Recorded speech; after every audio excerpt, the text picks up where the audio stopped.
ह्याच्यामध्ये काय बिघाड झाला होता ज्याच्यामुळे ते विमान स्टॉल झालं म्हणजे बंद पडून ते एका बाजूला त्या ठिकाणी वळलं.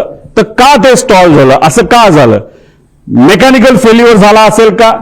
त्यानंतर टेक ऑफ पूर्वी विमान चेक करण्यात आले होते का?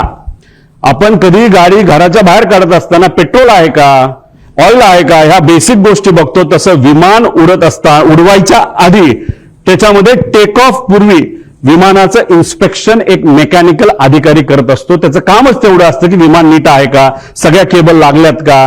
जसं की लिफ्ट आपल्या घरी असेल नाही तर ऑफिसमध्ये असेल आणि त्याचं इन्स्पेक्शन जर करायचं असेल तर त्या ज्या केबल आहेत त्या नीट आहेत का, बटणं नीट दाबली जातात का, आणि समजा जर लाईट गेली तर लिफ्ट ऑटोमॅटिकली एका फ्लोअरला येऊन थांबते का, हे जे बेसिक लिफ्टमध्ये चेक केले जातात. हे तर 51,000 फीटला उडणारं विमान आहे आणि ह्याचं चेकअप तर करावाच लागतो. हे DGCA सुद्धा सांगितलेलं आहे. जगातल्या प्रत्येक देशामध्ये हे आपल्याला तिथं फॉलो करावं लागतं.